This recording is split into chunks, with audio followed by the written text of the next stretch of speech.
आज राज ठाकरे आणि भारतीय जनता पक्षांनी एकमेकांची हात मिळवून इंजिन धावू लागेल ते कमळाला फुलवेल का असे संकेत दिलेले आहेत. दोघांचीही देहबोली लक्षात घेता असं दिसतंय की आता तुमचं आमचं जमलंय. दुसरं असं की जो पक्ष स्वतःला अजेय मानतोय आणि अश्वमेधाचा घोडा घेऊन मैदानात उतरतोय त्याला देखील जुनं झालं गेलं गंगेला मिळालं वगैरे विसरून राज ठाकरे यांना बरोबर घ्यावं लागतंय. याचा अर्थ महाराष्ट्राचं गणित अद्यापही जमलेलं नाही की काय अशी शंका निर्माण करणार आहे. बेरजेचं राजकारण करताना आता पहा आमच्याकडे ठाकरे आहे असं युतीची औपचारिक घोषणा झाली की पुन्हा सांगितलं जाईल हेच ठाकरे खरे वारसदार आहेत हेही सांगितलं जाईल.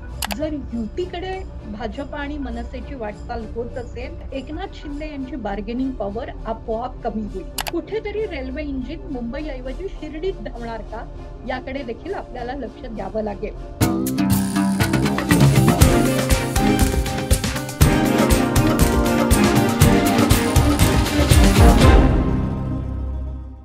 नमस्कार.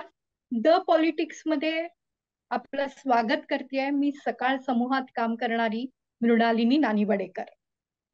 आज आपण ज्या विषयावर बोलतोय तो महाराष्ट्रापुरता बोलायचा तर या निवडणुकीतला सर्वात महत्वाचा रोमहर्षक आणि थोडासा एक्सपेक्टेड पण तरीही चित्तथरारक असा विषय आहे. तो आहे महाराष्ट्र नवनिर्माण सेना हा नवा भिडू महायुतीमध्ये सामील होण्याचा. नुकतेच अमित शहांना राज ठाकरे भेटलेले आहेत दिल्लीत.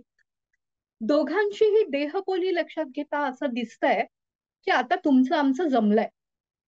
देवेंद्र फडणवीस म्हणाले होते मिले सुर मेरा तुम्हारा अशी वेळ अजून यायची आहे मनसेबाबत.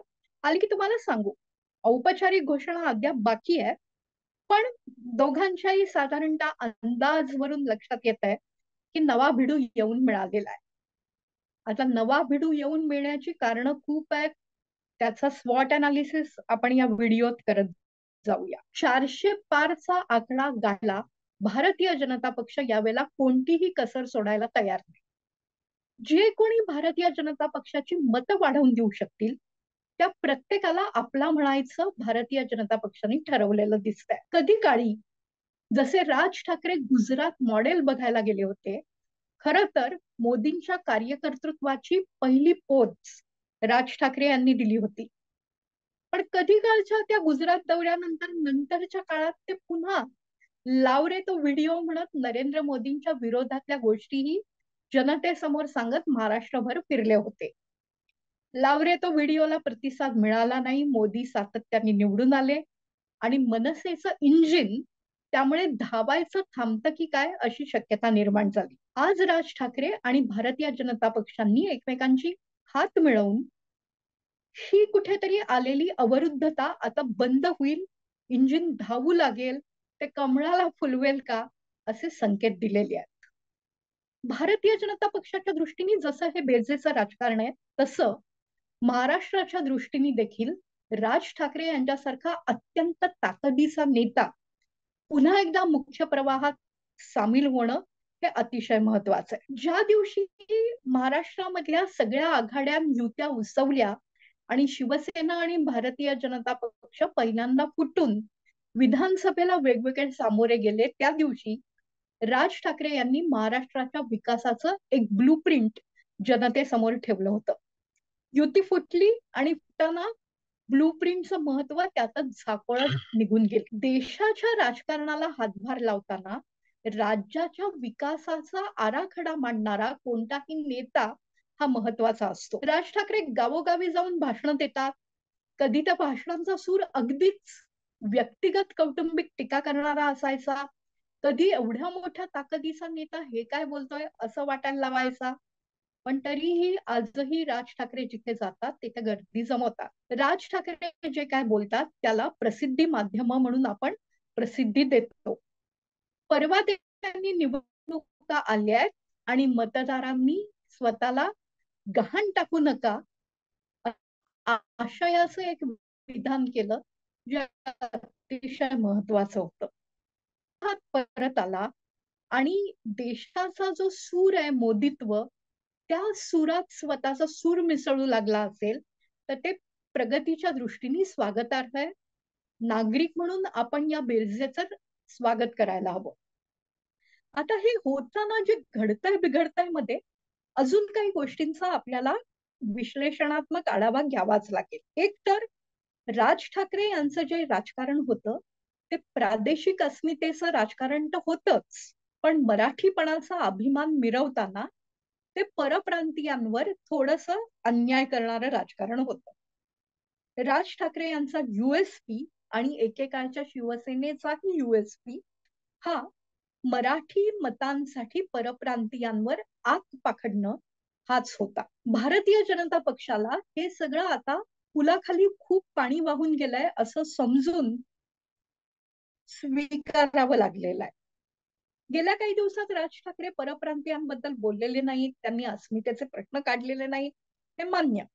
पण राज ठाकरे यांच्या नेतृत्वातल्या गटांनी अमराठी जी काय मंडळी असतील त्या मंडळींना लक्ष करायचा प्रयत्न केला असा आरोप त्यांच्यावर सातत्याने होत राहिला. भारतीय जनता पक्षाच्या मुख्य प्रवाहातल्या गंगा जमुना प्रदेशातल्या राजकारणाला ठाकरेंची ही मतं छेद देत आहेत असं सातत्याने वाटत गेलं. भाजपने जसं त्यांनी मोदींवर केलेली टीका दूर टाकलेली आहे तसं त्यांचा प्रादेशिकतावाद हा राष्ट्रीयत्वात सामील झाल्याचं सत्य देखील स्वतःला समजावून सांगायचा प्रयत्न केलेला आहे. हे खरंच वास्तव आहे का की राज ठाकरेंच्या मनामध्ये अजूनही प्रादेशिकतावादाची बीज आहेत, हे येणारा काळ सांगेल.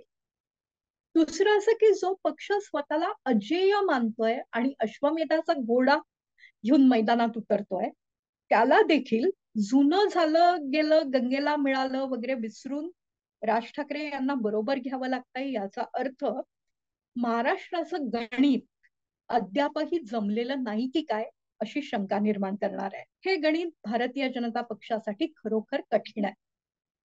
48 जागांच्या महाराष्ट्रामध्ये गेल्या 3-4 वर्षात जे जे घडू नये ते सगळं घडलेलं आहे. नैतिक अनैतिक न नैतिक हे सगळे प्रश्न मागे पडलेले आहेत आणि प्रत्येक जण स्वतःच शोधण्यासाठी अत्यंत तयारीने मैदानात उतरलेला आहे.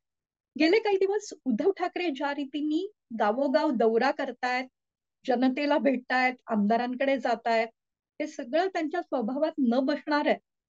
पण ते ज्या पद्धतीने कॅम्पेन करतायत त्याची दखल घेत राज ठाकरेंना भारतीय जनता पक्षाने सामावून घेतलाय का याचा देखील आपल्याला विचार करावा लागेल. बेरजेचं राजकारण करताना आता पहा आमच्याकडे ठाकरे आहे असं युतीची औपचारिक घोषणा झाली की पुन्हा सांगितलं जाईल हेच ठाकरे खरे वारसदार आहेत हेही सांगितलं जाईल. पण महायुतीमध्ये नवा भिडून घेण्याची गरज काय होती असा प्रश्न देखील मतदारांच्या मनात त्यामुळे आपोआप निर्माण होईल. हे खरं तर सगळं जिक्सॉचं पझल आहे.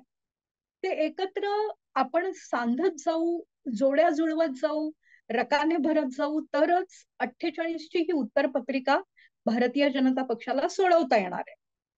दोघांचाही सध्या फायदा दिसतोय. भारतीय जनता पक्षाकडे एक ठाकरे आलेला आहे. मनसे जो शक्ती असलेला पक्ष काठावर बसून सगळं राजकारण पुन्हा एकदा विकासाच्या गंगेत उडी मारून पोहू शकतोय हे स्पष्ट झालेलं आहे. पण हे सगळं करण्यामागची कारण जशी उद्धव ठाकरे यांना मिळणारा प्रतिसाद आहे तसं कदाचित मुख्यमंत्री एकनाथ शिंदे यांची वाढलेली महत्वाकांक्षा हे देखील असू शकेल. बरं या मुख्यमंत्र्यांच्या आग्रहाला महत्वाकांक्षा तरी कसं म्हणायचं, कारण माझ्या बरोबर जे खासदार आले त्यांना उमेदवारीची हमी मला द्यावी लागेल हा त्यांचा मुद्दा पण अगदी मान्य करण्यासारखा आहे. कोणीही फक्त जिंकण्याच्या तयारीने मैदानात उतरताना ही सगळी खासदार मंडळी जर पुन्हा निवडून येऊ शकत नसतील तर त्यांना आम्ही उमेदवारी देणार नाही हा भारतीय जनता पक्षाचा मुद्दा देखील त्यांच्या दृष्टीने महत्वाचा आहे. वारंवार लक्षात आलेलं आहे की एकनाथ शिंदे यांची बार्गेनिंग पॉवर ते अत्यंत उत्तम रीतीने प्रत्यक्षात आणायचा प्रयत्न करतात. 104 भाजपची संख्याबळ असताना आमदारांचं मुख्यमंत्री झाले एकनाथ शिंदे आणि मी शिवसेनेतून बाहेर पडतोय, शिवसेना फुटतेय, तर त्याची किंमत म्हणून मला मुख्यमंत्री पद द्या असा एक अलिखित त्यांनी करार केला असणार. तो ते प्रत्यक्षात आणण्यात यशस्वी ठरले होते. पण ही बार्गेनिंग पॉवर लोकसभेमध्ये जर त्यांनी 15 खासदार मला हवे, 15 जागा मला लढू द्या, अशा रीतीने समोर आणायचा प्रयत्न केला असेल तर ते भारतीय जनता पक्षाला आजच्या स्थितीत झेपणार नाही. निवडणुकीत प्रत्येक जागा जिंकण्याच्या ईर्ष्येने समीकरणं आखायची असतात. आज राज ठाकरेंच्या भेटीतून जर युतीकडे भाजप आणि मनसेची वाटचाल होत असेल तर एकनाथ शिंदे यांची बार्गेनिंग पॉवर आपोआप कमी होईल. काल भारतीय जनता पक्षाने आघाडीच्या राजकारणाचं अजून एक स्थान असलेल्या बिहारची प्रश्नपत्रिका सोडवायचा प्रयत्न केलाय. त्यांनी नाराजी असताना, जनतेत फारसा प्रतिसाद नसतानाही नितीश कुमार यांना गेल्या वेळेपेक्षा फक्त एक कमी जागा देत 16 ठिकाणी खासदारकीची निवडणूक लढण्याची संधी दिली आहे. नितीश कुमार हे कन्व्हिनर होते इंडियाचे. नितीश कुमार हे जातगणनेचा प्रचार करत होते. या दोन्ही गोष्टी वजा करणं भारतीय जनता पक्षासाठी अत्यंत आवश्यक होतं. त्यामुळे तिथे सहकारी मित्र पक्षाचे लाड पुरवले गेले. महाराष्ट्रात शिंदेबाबत तसं होईलच असं सांगता येणार नाही. त्यांना जास्त जागा दिल्या आणि भाजपला त्या गमवाव्या लागल्या तर हा कुठेतरी पटणारा गेम नाही. भारतीय जनता पक्षाकडे अजून एक भिडू गेल्या काही महिन्यांपूर्वी आलेला आहे. तो भिडू आहे अजितदादा पवारांचा राष्ट्रवादी काँग्रेस हा पक्ष. या भिडूला माहिती आहे की लोकसभेत आपल्याला कमी जागा जरी स्वीकाराव्या लागल्या तरी विधानसभेचं मैदान आपण आपली जिथे शक्ती आहे तिथे मारून नेऊ शकतो. शिंदे गटाला तो विश्वास नसल्यामुळे कदाचित खासदारकीसाठी त्यांच्या वेगवेगळ्या मागण्या आणि वेगवेगळे आग्रह सुरू झालेले आहेत. या आग्रहांना कुठेतरी चौकटीत ठेवणं देखील राज ठाकरे यांच्या प्रवेशामुळे शक्य होणार आहे. आता जे घडतंय त्याच्यावरूनच पत्रकार म्हणून आपण काहीतरी निष्कर्ष काढायचे असतात आणि त्यातून काही चांगलं होईल अशी अपेक्षा करायची असते. तरुणांचा प्रतिसाद मिळणारा एक जिवंत पक्ष या निमित्ताने जर पुन्हा पुल्लिंग पेटल्यासारखा चेतवणार असेल तर त्यात महाराष्ट्राचं भलं आहे, त्या शक्यतेचं स्वागत करावं लागेल. पण त्याच वेळेला राज ठाकरे यांचं विरोधात जातोय तर परप्रांतीयाला मारू, परप्रांतीयाला अडचणीत आणू, हा अजेंडा देखील संपू शकेल अशी कामना देखील आपल्याला महाराष्ट्राच्या भल्यासाठी करावीच लागेल. भारतीय जनता पक्षाला जिकडे तिकडे स्वतःचा फायदा पाहायची सवय आहे. ते राजकीय पक्ष म्हणून त्यात काही गैर आहे असं आपल्याला म्हणता येणार नाही. हे मनसेच्या बेरजेचं राजकारण करताना त्यांना शिवसेनेच्या पारड्यात जाणारी, उद्धव ठाकरे आणि शिंदेकडे नसणारी मराठी मतं येऊन मिळणार का यावर विधानसभेचं पण गणित ठरणार आहे आणि महानगरपालिकेचं पण गणित ठरणार आहे. कोणत्याही राजकारणामध्ये 10 मध्ये 1 जरी मिळाला तरी त्याची बेरीज 11 होत असते. ते जिंकण्यासाठी अतिशय महत्वाचं असतं. भारतीय जनता पक्ष ते करून दाखवण्याच्या तयारीत आहे. भाजपला होणारा फायदा सरळ आहे की त्यांना प्रत्येक मतदारसंघात, मी विधानसभेच्या म्हणतेय, 15 ते 20,000 मतं जरी राज ठाकरे यांच्या येण्यामुळे मिळाली तरी तो त्यांचा फायदा आहे.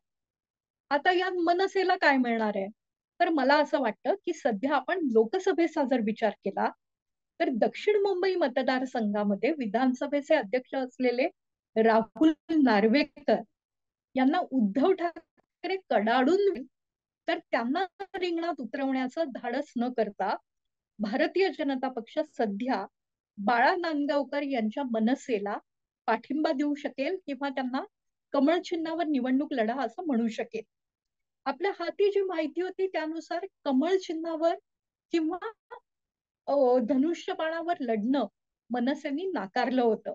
त्यांना इंजिनच दौडवायचं होतं. कदाचित राज ठाकरे यांच्या येण्यामुळे दक्षिण मुंबई मतदारसंघ सुरक्षित होत असेल, मग नारेकर का मंगलप्रभात लोढा याच्यामध्ये निर्णय घेताना भाजपला त्याची मदत होऊन ते दुसरीकडे मनसेला कुठेतरी कॉम्पन्सेट करायची शक्यता देखील आपण विचारात घेतली पाहिजे. शिर्डी हा मतदारसंघ राखीव आहे आणि शिर्डीमध्ये बाळा नांदगावकर यांना उमेदवारी द्या अशी मागणी समोर येते. कुठेतरी रेल्वे इंजिन मुंबई ऐवजी शिर्डीत धावणार का याकडे देखील आपल्याला लक्ष द्यावं लागेल. महाराष्ट्राच्या राजकारणातले पुढचे 24 तास हे मनसे आणि भाजपचं जे मेतकूट आहे ते खरंच प्रत्यक्षात येत आहे का ते बघण्याचे आहे. तसं जर झालं तर त्याला शिंदे गट कशा प्रकारे साथ देतो, प्रतिसाद देतो ते बघावं लागणार आहे. काल मुख्यमंत्री एकनाथ शिंदे अत्यंत हुशार आणि चाणाक्ष असल्यामुळे राज ठाकरे आमचेच आहेत, आमच्याच विचाराचे आहेत असं म्हणून गेलेले आहेत. अजितदादा पवार हे अत्यंत व्यवहाराचं राजकारण करतात. खरं तर सगळेच पवार व्यवहाराचं राजकारण करत आपापल्या मतदारसंघाची प्रगती करत असतात. त्यामुळे राष्ट्रवादी काँग्रेसला, अजित पवार गटाला या येण्यावर काही आक्षेप असायचं कारण नाही. पण शिंदे नव्या रचनेमधले आपलं स्थान कसं काय स्वीकारतील हे बघणं महत्वाचं ठरणार आहे. आणि मनसे जी काय संभाव्य युती आहे त्यात विधानसभेत आपल्याला काय मिळेल आणि मुंबई, नाशिक या 2 महत्वाच्या महानगरपालिकांमध्ये आणि पुणे, कोल्हापूर अशा छोट्या छोट्या ठिकाणी जिथे त्यांची शक्ती आहे तिथे नक्की काय मिळतंय याचा अंदाज घेऊनच युतीकडे वाटचाल करत असेल. काल राज ठाकरे यांनी त्यांच्या मिश्किल स्वभावानुसार बोलवलंय म्हणून आलोय असं विधान केलंय. राज ठाकरे यांच्यावर देखील ईडीची चौकशीचं बालंट आलेलं होतं आणि त्या वेळानंतर राज ठाकरे हे काहीसे मवाळ झाल्याचा आक्षेपही घेतला जातोय. आता त्या संदर्भामुळे ते भारतीय जनता पक्षाकडे गेले आहेत का अशी चर्चा होईल.